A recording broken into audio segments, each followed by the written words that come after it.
break through writer's block, and my name is Tarl Voice Hodge.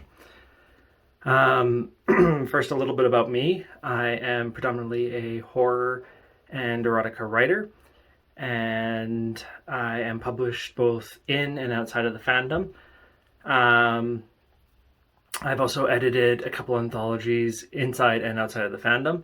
I'm one of the 4 hosts of Fangs and Fonts, which is a writing podcast where we talk about a variety of subject matter, including publishing within the fandom.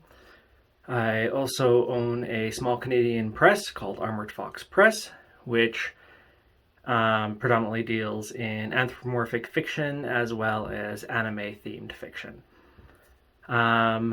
I have done this panel a couple times. I used to do it at RF, and I've done it a couple times at Furry, and this time it's nice to be able to do a video panel. This is going to be a little bit weird for me because I obviously don't have anyone to engage with in this panel. So hopefully you find the information here interesting and it helps you out. If you have any questions or comments, or you want to just kind of chat about your writer's block and perhaps how to break through it, feel free to message me on Twitter at VoiceSpider or at TarlWriter. I can pretty much be found under that in various locations, but VoiceSpider is predominantly the ID I use on Telegram and stuff like that. So you are here most likely because at some point you have suffered writer's block. Hopefully otherwise you're just here just in case you suffer writer's block. But I'll just tell you a little bit, just because this is an hour-long panel. The first time I ever experienced hardcore writer's block was when I first started off writing in the fandom, like a good probably 10 years ago at this point. Basically, I had submitted my first furry fiction submission for Will of the Alpha 1. It got received, and it got received well. Got published. I was feeling pretty high off of that. And so I submitted to a book called New Tales of the Old Ones, which is non-furry, and it was Lovecraftian themed. Got accepted into that. And pretty much from that point on, I got accepted into a number of different anthologies, and I was doing pretty good. My roommate at the time, Roland Ferret, he was having the exact opposite luck. He was submitting and getting rejected pretty much continually. And I felt bad for him, but I was also feeling pretty damn full of myself at that time. We would have write meets, and I'd be constantly putting out new works, constantly getting accepted. And then one day the turnaround happened. Roland started getting accepted, and I got my first rejection. And I didn't freak out. I knew it was coming. But what I didn't realize is it kind of hit me a little bit hard, and at least subconsciously. And then I started trying to write, and I found that I couldn't. Everything that I wrote, I didn't have confidence in. Anything I submitted felt like I was getting rejection after rejection after rejection. What was actually happening, looking back, was I was getting more stories out there. So, the more times you roll the dice, the more times you're going to roll a 1. And I was rolling 1s pretty consistently because I was just putting out so much work. And I'm pretty sure that my ego had a little bit to do with it at that time, because, I thought I could do no wrong. And the fact of the matter is well, I could. So I went about a year, I would say, not really writing a whole heck of a lot. Once I started getting more and more rejections, and I found it hard to get motivated, unless it was the very last moment of a deadline. Then I found I could, mostly get into it. So it was rough. And I mean, I've had writer's block throughout the years. And my current sort of writer's block is more to do with the fact that I have a publishing company that I'm running. I'm also editing works, and I'm finding a lot less time to make time for writing. But how did I get out of it? How did I deal with it? Well, the first thing is I came across a book called Writing Around the Writer's Block. Okay, a little bit of a time skip there because I actually forgot to grab the book. I thought I grabbed it and I grabbed the wrong one. So it's Around the Writer's Block. I picked this up just because I had seen good things about it and I was curious as to see what it could provide. It's a good read. And honestly, I wholeheartedly recommend anyone who is suffering from writer's block to pick it up. As you can kind of see, it says using brain science to beat writer's block. And one of the things in there ties into that long rambly story I just finished talking about. And that is when we as writers, creatives, and this happens for artists and anyone who does anything creative, but when we get criticized or we end up having a negative experience when it comes to writing, it sticks. And it sticks way more than we are consciously aware of. One of the things that they talk about in the book is one of the cases that inspired 50 First Dates, the Adam Sandler movie. Is there was a woman who lived in a psychiatric hospital, and she basically would forget at the end of every day what had happened the previous day. So she would wake up and everyone would have to introduce themselves again and whatnot. So the doctor, who was primarily the one dealing with her, every day she would walk into the room, shake her hand, introduce himself, and tell her, who she is, why she's there, etc., etc., etc. Well, one day he put a tack in the palm of his hand, and he shook her hand, and of course, she jumped and ow, why is that hurt? Well, an interesting thing happened. The next day, he walked in, and she wouldn't shake his hand. She had no clue why she wouldn't shake his hand, just that she wouldn't. And it was through that and then further studies that they found out that when you get hurt, and this can be physical pain, this can be emotional pain, whatever, your brain short tracks it into your long-term memory. So instead of just repetition and learning and going through it, your brain just goes, nope, this is going straight to long-term. I got hurt and we're going to remember this till frickin' whenever. So when you were sitting there in your English class, most likely in junior high, elementary, whenever you started writing, you basically, and you had your teacher hand back your story and there's red marks all over it and you get an F or whatever grade point or however they graded it, unhappy face. You remember that. It sticks with you. And that's the thing is, and it gets short-tracked to that one part of your brain that when you get to that same situation later on, be it submitting your story for a publication, or even sitting down to write said story, or reading over it after you finished it, that sits there. And whether or not you're consciously aware of it, that's going to give you a whole bunch of grief, and your brain is going to sit there and be like, no, we don't want to do this. This is how we got hurt how many ever years ago, and it's not going to want to do it, and it's not going to let you move forward. So, for myself, I'll use another prime example. I was writing at a very young age. I would write duotangs full of cursive, of all things, stories about me and my friends fighting monsters, and usually I would do MS Paint pixel art of said fights and whatnot. And my dad would usually read them and hand them back to me with a whole bunch of red marks all over him. And eventually I stopped reading. And it wasn't until I was started actually getting published again and had worked through all of my issues that he approached me and said, I'm glad you're writing again.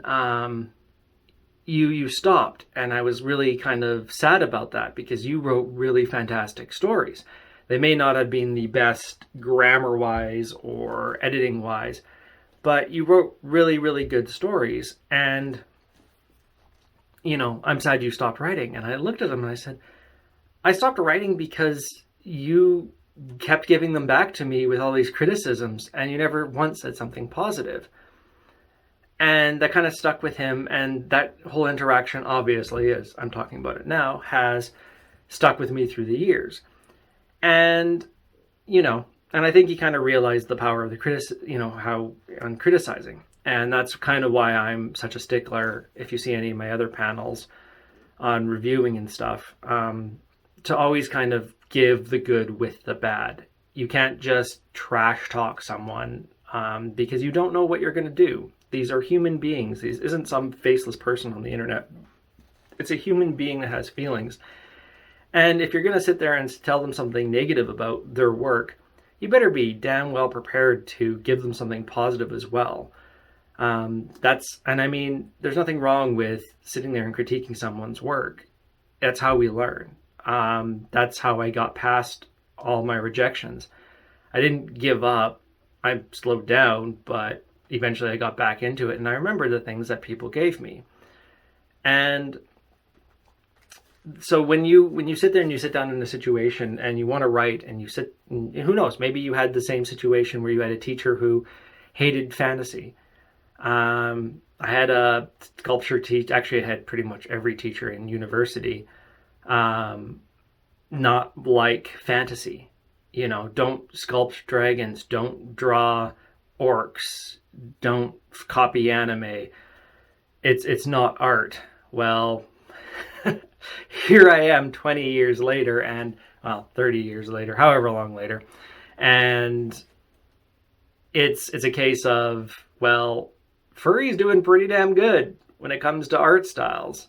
We're known as a fandom that pays out the most because we know an artist's worth. And if you sat there and told me at college level Tarl, hey, this is going to be the case, I probably would have stuck with a lot of stuff rather than just kind of ignoring it and going into other things. Not that I regret the path that my life took. So anyway, back to writer's block. So next time you sit down and you find yourself kind of stunned and unable to write, take a look at your history, take a look at what you've done, and just kind of see if there's any moments like that in your history where maybe someone, doesn't matter who, criticized your writing, and basically that could be the reason why you're having so many issues with writer's block. And once you know that, knowledge is half the power, or half the battle. Because then you can kind of start working through that and kind of just realizing, okay, well, I stopped writing, or I'm having issues writing because Billie Jean told me, in 5th grade that they hated my character, who was a self-insert, because I didn't know any better. And, kind of just sit there and, well, they're not here. They're not a writer. This is what I love. This is my passion. Let me, I want to do this. So another interesting thing. So beyond that science in this book, one of the things that I tote like you wouldn't believe, by the way, there's it for anyone who wants to write it down. One of the things that it ends up toting is that what I call the lemon drop method. And this is using brain science. Same kind of concept as that pain part. And that is, so start by sitting down somewhere in your house that you don't normally go into. So in my case, it could be this anime room. It could be the library that Yanara and I have in the next room. Somewhere where you don't spend all your time, like your living room, etc., etc. And have it be your place where you write. So set up a little station for yourself that's not going to move. Sit down at the same point every day, or as often as you can. So you could pick Monday, Wednesday, Friday to sit and write. Sit down at that place at those times, Tuesday, Monday, Wednesday, Friday at 7 p.m. Give yourself an hour, half an hour, however long that you can make to write. Sit down and get a candy that you don't eat often. In the case of the book, they recommend lemon drop candies because they're very old-fashioned, and unless you're weird like me and you love them, they're pretty easy to find, and most people don't eat them on a regular basis. So sit down, pop one of these candies in your mouth, and then do something creative. Color in a coloring book, doodle, do some sketches, or actually just sit down and write. As long as you're doing something creative. And over time, much like Pavlov's dogs, you are training your brain and building those neural pathways that when you sit down at this location and or when you have a lemon drop candy, it is time for the brain to go into creativity mode.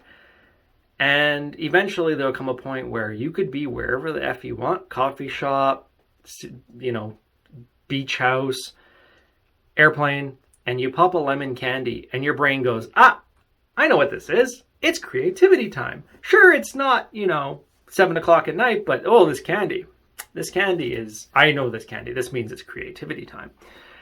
And you'll find that it's a lot easier to write. Same thing with sitting down in the chair at the same time and writing. You're basically forming habits, and habits are kind of an interesting thing. When we do something regularly, and then the humans love kind of schedules and regular, I'm going to make up a word here, but regular schedules. 9 to 5 work week, doing the same thing. It feels like the daily grind, but mostly we don't complain because our brain just kind of shortens that time period and kind of dumps all that memory. But so when you get writing into that, you get into a case where you're being creative, then your brain kind of gets used to it and goes, hey, this is an amazing thing. I really, it's time to be creative. And you'll find that your words are flowing a lot easier. Another thing is that if you stop, and this is the thing, you have to do this routinely. If you stop, anything that's a routine that you stop doing starts getting awkward. And it gets more awkward the longer you stop doing it to the time you start to pick it up again. So if you stop for a month, it's going to be hard to get back into the same thing because it's going to feel awkward to you. It's not going to be something that you do routinely and you're going to be like, oh, this is super amazing. You're going to sit there and be like, well, I don't know if I want to do this. This is kind of sucking. This is super awkward. And this applies to pretty much anything.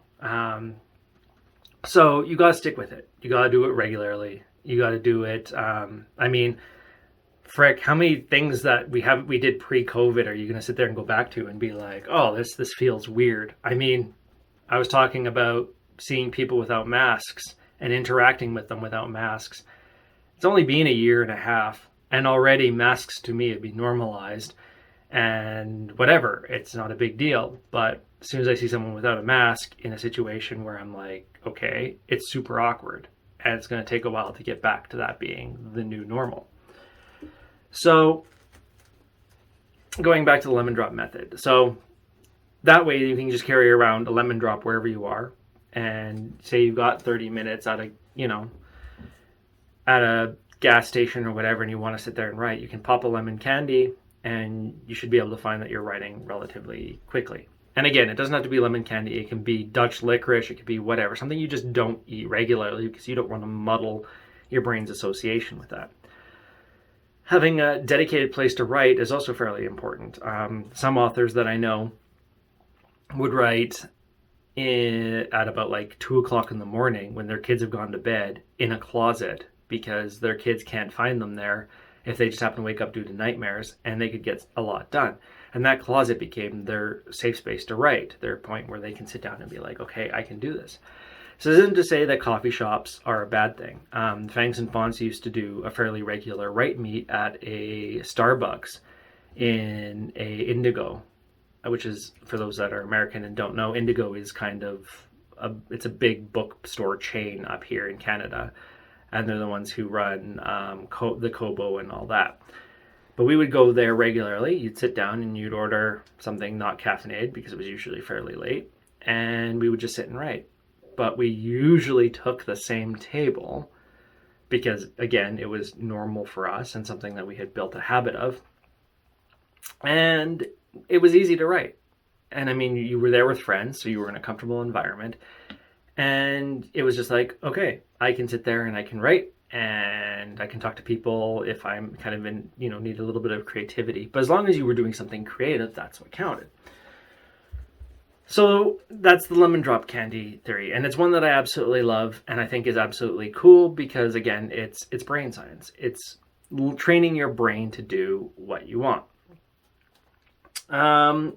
Another way to kind of get past the writer's block is in this book, No Plot, No Problem, which is the book that started the National Write a Novel in a month in November. Handy book. I got it for, now I'm looking at the price tag on the back, $20. This was a number of years ago. And I learned a lot from this. I learned that indeed, in a month I could write a book. And that, to kind of just get away from the editing part of it. Because as I'm sure some of you are well aware, there is a huge issue with you write something and then you want to sit down and write more and you kind of get stuck in the editing loop or the research loop where you're like, I'm going to research this, and then you just spend the rest of your day researching, or you're like, oh, I want to edit, some of the stuff I wrote before because I can't really think of anything to write today. And then you get stuck in this editing loop where, you're reading it and you're like, okay, this is stupid and I don't like this and I'm going to rewrite everything because, it's dumb. Well, here's the thing. Most first drafts are relatively dumb. That's why editing exists. That's why beta readers exist. That's why even Stephen King, who had, in one of his books, had published the first chapter of one of his books. And yeah, you read it and you're like, oh, he's just like everyone else. His first draft kind of sucks. So what basically No Plot, No Problem kind of sits there and points out is, okay, so to achieve it, you write, I think it's like 3,500 or something words every day. That usually takes, once you get up to speed, generally a couple hours. So it might not be for everyone, but the whole point is to sit there and to write something every day. They also sit there and point out that if you need to research something, put in what you can, put in, asterisks or something to mark where it is, and make a note that you got to come back and research the specific point. That way you don't get caught in the whole research trap where you're going on and on and on. You're there to tell the story. Just tell the story. If you need to sit there and check historical facts, you can do that after the fact. Go back and put them in. Same with editing. You don't need to edit right away. That's what editing is for, at the end of the story being done. You literally just need to lock your internal editor into a closet and say, hey, I will give you all the editing you want to do when this story is done. That way you can just sit there and plow ahead and keep writing. And it uses a lot of the same tricks that you find in around the writer's block, where, it kind of suggests you find a place that's dedicated to write and you write at that location. And you just kind of plow through and do it. And you give your, and I've seen variations on this where some people will reward themselves. I believe, I want to say Rikoshi had a reward system for his. I believe it was, he had a good scotch or whatever when he was done a book. And I don't know if he rewarded himself at the end of a writing session. But generally, if you want to reward yourself at the end of a good writing session, then go for it. Have it be small. Set milestones for yourself. Most journeys are not, I must get from point A to point B and there's nothing in between. Generally, there's point A and then there's your end, and then there's little sightseeing points along your path.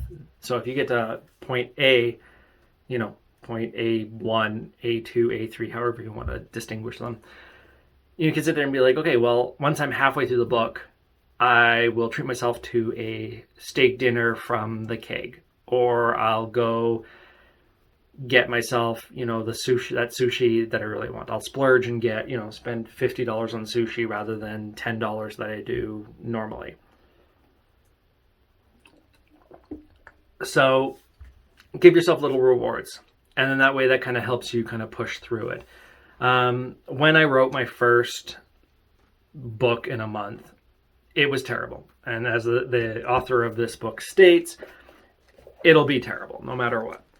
And as you write and complete novels every year, there'll be some improvement, but generally they'll still kind of suck. That's, again, what editing's for. But I'd go to work, I would get there early, and I would go to the McDonald's, I would get breakfast, I would sit down, and I would write for generally about an hour and a half. And then I'd go to work. And I kind of miss it. Not going to lie. I don't have something like that now. It's actually gotten to the point where I'm considering maybe I should get up an hour early every day and spend the time writing. I'd probably get a lot more done, and I would be doing exactly what I suggested to you earlier. I'd be setting up a routine, and I would find it easier to write. You just have to, again, like, I can't stress this enough. You have to stick with it. You have to, don't diddly-dally around. If you're going to write, say, in the morning, say before you have your shower, get up, make yourself some coffee, or if you have an automated coffee maker, have it so that it produces coffee when you get up. Open your laptop, write for an hour, and don't do anything else in that hour. Just set that aside. Do it. And then when you're done, continue on with your day. I just think you probably need, the coffee will suppress your appetite long enough, hopefully, for you to write. Or if you're like me, you wake up super starving and then you need to kind of eat something first. So going back to no plot, no problem. So give yourself a goal every day. Stephen King said that he writes X number of words a day, and that's his goal. I've heard some conflict on this because he did state it in one of his books, but at the same point, he also admitted that was wrong because at the time he was doing a lot of drugs. And it's kind of one of those quotes that you see everywhere. And in the end, it's a good idea. And there's nothing wrong with sitting there going, today I'm going to write 1,000 words. Doesn't even have to be 1,000 words. Today I'm going to write 500 words. Write what you can. If you only have half an hour and you can only bang out 500 words, then freaking do it. I mean, on a good day, if I'm writing continually, generally I can do a 3,000 word story in a couple hours. Generally about 1,000-ish words an hour. That doesn't seem like a lot to me, but they add up. And I'm writing, and that's the key thing. And as long as I don't sit there and go back and try to fix everything, then, I can do that again at the end of the story, which is the whole thing. Don't get caught up. So anyway, going back, power through it, set a goal, write every single day that you can. In National Write a Novel in a Month, you're supposed to write every day, no matter what. And that's a good thing to do. Just give yourself time and sit down and do it. If you go past the time limit you've given yourself, fine. If you can do that, you're not heading to work or you're not going to bed or whatever, then do it. Be aware of when your creative times in the day are. I will get super inspired at work, but I also know for a fact that when I get home, I am going to be in no mindset to want to pull out my laptop and write. I find that generally, much like shooting this video, earlier in the morning is a better time for me because I'm not bogged down by all the crap that's going on in the day. So if you're a night person and you find that, okay, well, it's 10 o'clock at night, everything's quiet, and you just like to open your window, listen to, the night sounds and write, fantastic. I would love to do that, but work has kind of turned this night owl into someone who can't sleep in past 4 o'clock in the morning for some reason. So write every bit every day. Set yourself goals. And if you can combine that with repetition and routine, all the much better. I mean, if you have a dedicated writing spot in your house, and I'm going to say this, don't have your writing spot be the couch where you sit regularly or a chair you sit regularly. It's not somewhere, don't do it somewhere where you do other stuff. During COVID, my Yanara got COVID and she was upstairs. I was isolated downstairs. And because I had to isolate at home, I had to work from home. The first time anyone in my company had ever done it. And I tried for the first day to do work on the couch. And you bet your bottom dollar, I failed horribly. As soon as I set up a desk, like literally I had a disassembled IKEA desk sitting around. I just, okay. Put together a tabletop, set up the work laptop and the phone line and everything like that. And I had no problems whatsoever working. The only time I sat at that point was to work for work. And then when work was done, write She-Ra fanfic because I wasn't writing and I needed something to do. So I wrote fanfiction. And this brings us to the next thing you can do. Write fanfiction. I know. I know. Fanfiction is kind of a dirty word for most of you. And if you ever get a chance, Arcanine Reno is a fantastic guy. And he does some panels on fanfiction. And if you ever get a chance to watch them, do it. They are fantastic panels, and he's a good person to talk to about writing fanfiction. I used to write fanfiction when I was a kid. I wrote Sailor Moon fanfiction. I wrote Power Ranger fanfiction. I know. Power Ranger fanfiction? Like, really? I wrote a few other fanfictions. Oh, Sonic fanfiction. That's actually how I kind of found the furry writing community, is through Sonic fanfiction. And yeah, so I during COVID, I was stuck at home, and we had been watching She-Ra, the new one, not the old one. And I loved it. And especially Catra. Don't ask me why. I freaking love Catra. And I love the nuances of the character, and I love the writing, and I thought it was all freaking amazing. And this is coming from someone who loved She-Ra and He-Man as a kid. So after I finished work, I couldn't talk to Yanara really. She was upstairs and she was isolating, and she had COVID, so I couldn't really talk to her much. So I was like, well, I need something to do. So I started writing She-Ra fanfiction. And writing fanfiction is not a bad thing.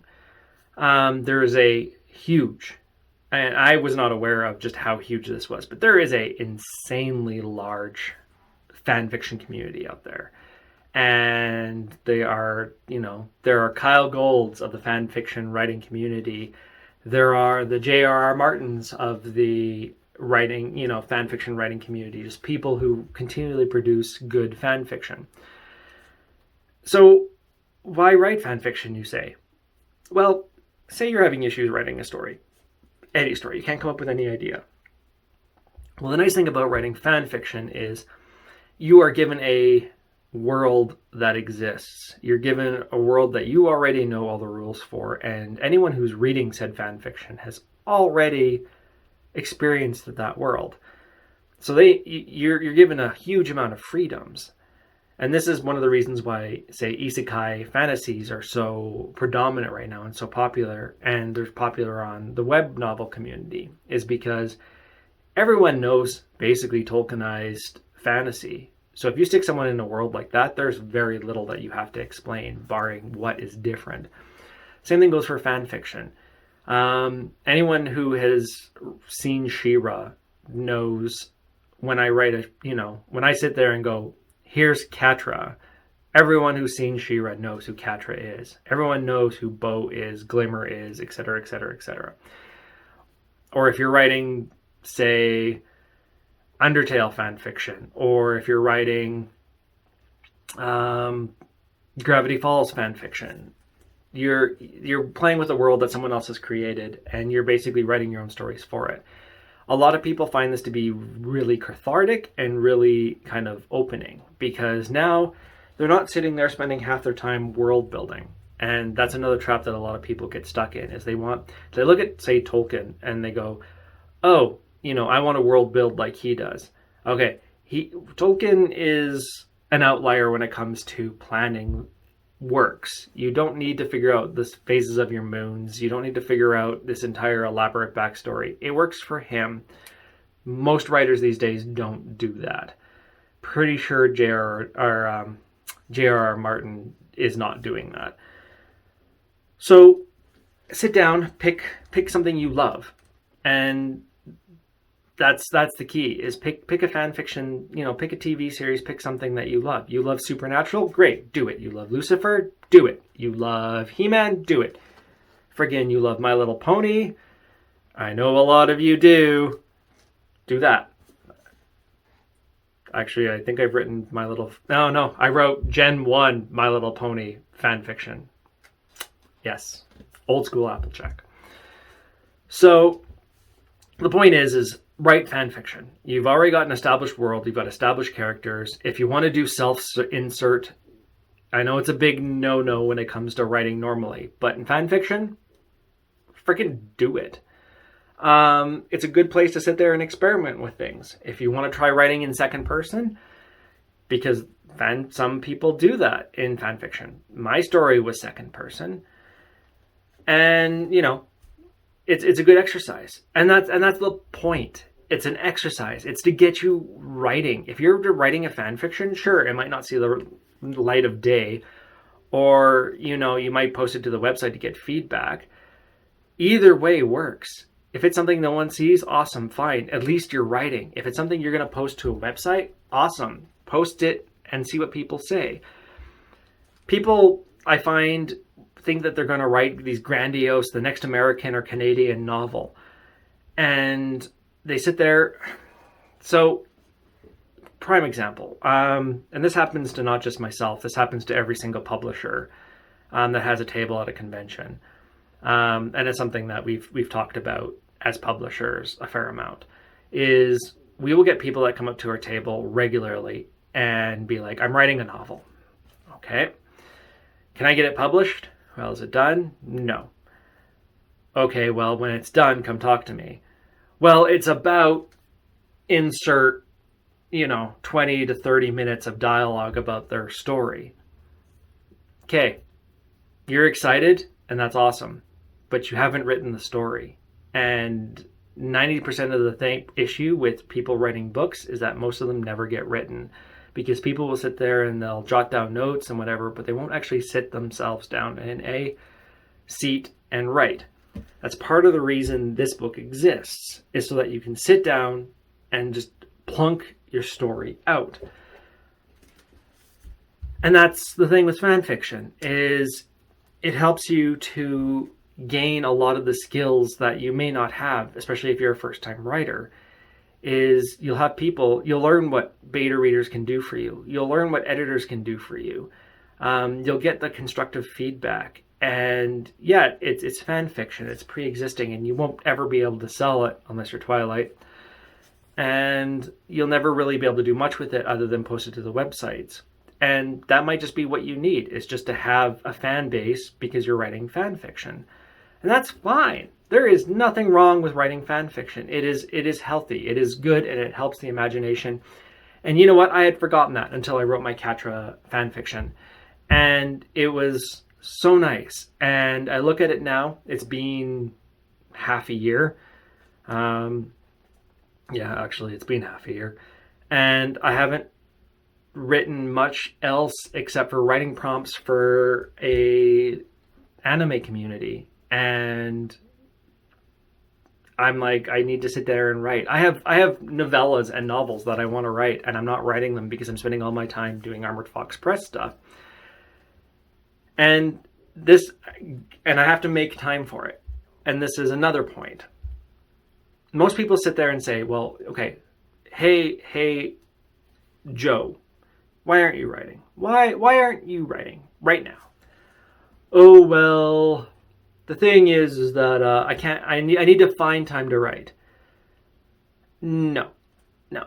Find time is, people say it all too often, and we're all too set in the concept of finding time. Unfortunately, you can't really find time. You have to make time. And that's the thing is, like, so for example, recording this video, I sat there and looked at it as the days chugged by and the days went through, and I've got all these other projects that I need to do. I need to write for an online dating sim video game. I need to read a slush pile. I need to put together the cover for, a couple things. And I need to finish up some of the anthologies that Armored Fox Press needs to do. And at any point I could have sat there and said, well, I need to do all of these things. I don't have time to do, I'll find time to do this video. No. I had to make time. I had to make a conscious effort to go, okay, it's Canada Day and I'm home and it's super early and Yanara's not home and my neighbor's not blasting European techno at an insane level while sunbathing. Now is literally the only time I'm going to have some time to myself to record a video without a bunch of background noise. And here I am. And here now you are watching it. So make time. If you really want to write, you're going to have to force yourself. Humans are inherently lazy ass beings. We want to sit around and not do much. And furries, unfortunately, don't have the greatest view when it comes to that. We don't really show the world that we're hugely motivated other than doing cons, fursuiting, and charity work. And it's to sit there and be able to, you'll have to sit there and push yourself and be like, okay, I need to make time to do this. I'm making time right now to do this. And that's where, again, cycling back to the beginning, you need to have a set routine, because then it's far easier for you to sit there and be like, oh, okay, let me look at my imaginary watch. It's 3:00, time to go do writing for an hour. And that's set aside. And as long as you don't give up that obligation to something else, and you stick to it, then that helps you out. So make time to write.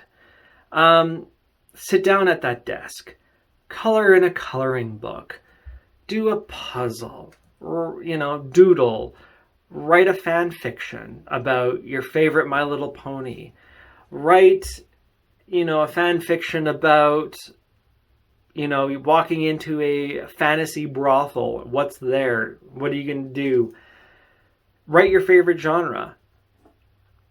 Just do something creative so that it sticks. Have your lemon candy, your watermelon candy, your Pez. I use Pez when I edit, which is okay. Pez is my editing candy for some reason. But that way you can sit there and you have those dedicated times and you can do it. I kind of sound like I'm beating a dead horse, but that's the point. It's finding that motivation to do it. If you're looking for something else to read on top of all of that, on writing horror. Now, this is one of the first writing books I've ever picked up. It's by the Horror Writers Association, and it's just a collection of basically little things about how to write. And I found it to be actually not just good for learning how to write horror, but also how to write in general. It was a huge help, and it kind of sits there and helps you realize, oh, this is how, this works just for like horror, but also works for other things. And this is kind of how things work, like certain techniques and certain kind of things to help. And when it comes to writer's block, that'll also help you as well. Just finding motivation. When it comes to breaking your writer's block, and don't do something passive. Don't sit there and be like, well, I'm going to sit at my chair and I'm going to watch anime, or I'm going to watch a movie. that's not engaging your brain quite in the same way. You want to actually do something creative where your brain is actually trying to do creative things and is trying to be motivated to do said creative things. Otherwise, the whole experience is just not going to happen. So, congratulations if you made it this far. We're 46 minutes in, give or take, and hopefully there's been something in here to kind of help you along fighting through that writer's block. It's hard work to break through that block, and you're going to, there's going to be some stumbling blocks, and I have faith that you can do it. Okay, sorry, a little bit of a time jump there because I still have 15 minutes left, and I kind of wanted to find something that may help you out. So one of the things around the writer's block is talking about recognizing the resistance that you face for your writer's block. What kind of writer's block is it? And one of the things they say is, so variations of are procrastination, which is a huge one. I'm a huge procrastinator. I will generally put off whatever I can until the very last minute. I picked that up in university. I was very much a keyboard composer when it came to essays. I would gather all my research material together. I would bookmark it, set it down beside my computer, and then literally type my essay in one night. Usually hopped up on energy drinks and sugar, and that would be it. And then the next day I would go over it and get it done. Postponing. Believing that some milestone must be passed before you can even consider writing. Telling yourself you'll write in a few weeks, a month, or years after. That's a big one. Sitting there saying, okay, well, I'm going to wait until after my dog's birthday, and then because I have to get ready for it, and then I'll write after that. And then after that, you're going to end up waiting till the next big event, and the next big event after that. So you have to kind of watch out if you're postponing yourself. Distraction. Again, this is why you need a dedicated location that's relatively quiet and you can do your stuff. It's very easy to get distracted. And that was one of the problems with writing at a coffee shop, is I love to people watch, and I would sit there and watch people. Sure, you can find interesting people to write about, but at the same point, I would say I got that maybe 1 in 10 times. It was very easy to get distracted, and some people will find that, they want to listen to music or they want to put on something on the background, and that'll distract your brain and that'll distract you. Music is fine. I've heard music works well, but it has to be music like lo-fi beats or something that's kind of just in background noise, elevator music. If you have singing in it, then your brain starts latching onto that singing and it's not something. If you are going to have singing, then have it in something that's not your native language or something you don't understand, because then it's just another instrument. Perfectionism. This is where your internal editor comes in, the guy you're supposed to be locking into a closet.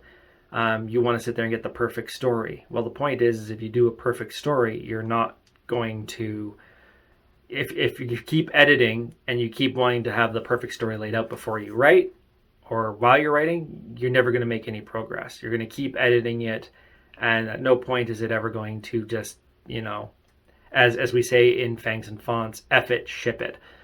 You're never going to get to that point. Hypercriticism and excessive pessimism.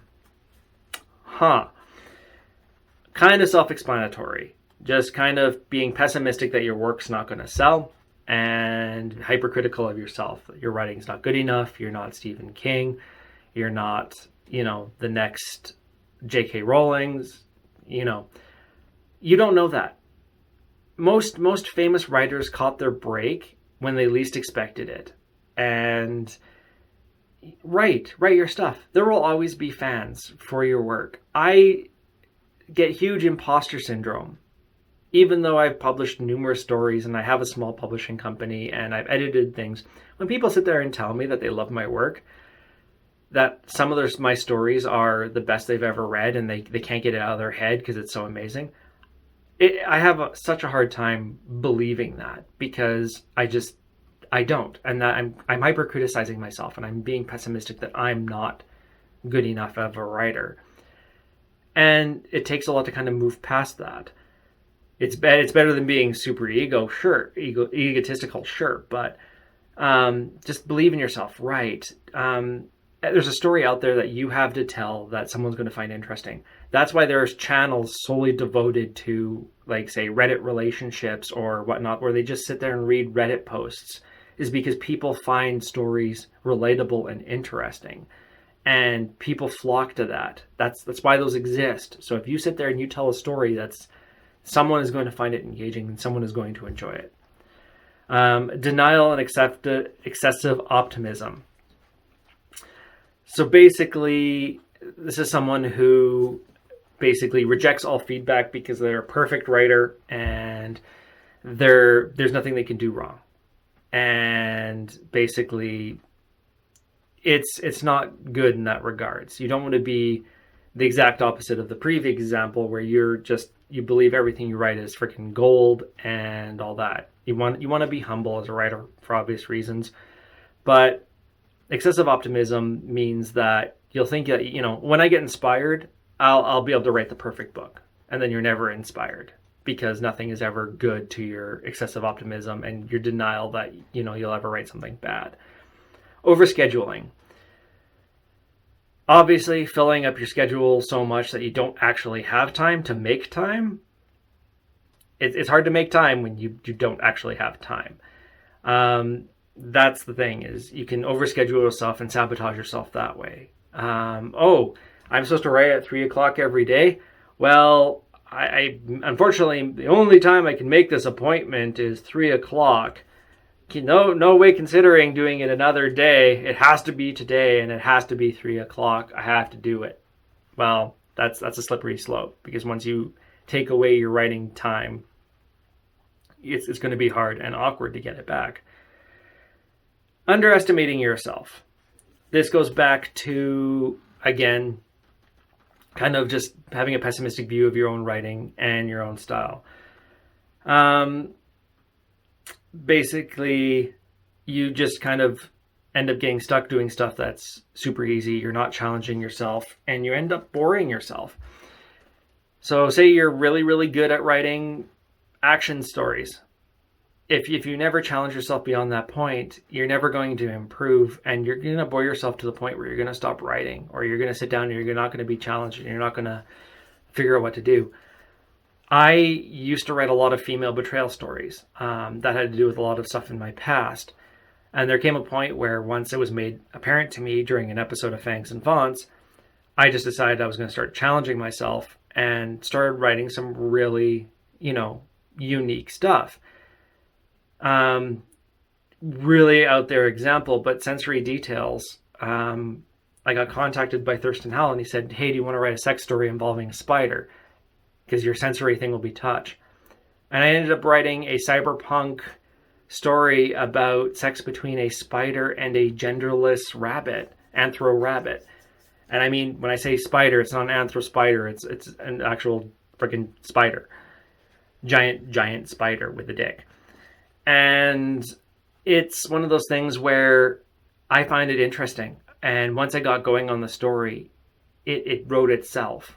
Because I was challenged. It wasn't something that I had written before. It wasn't a relationship where a guy gets betrayed by a woman one way or another. It was something that was completely different.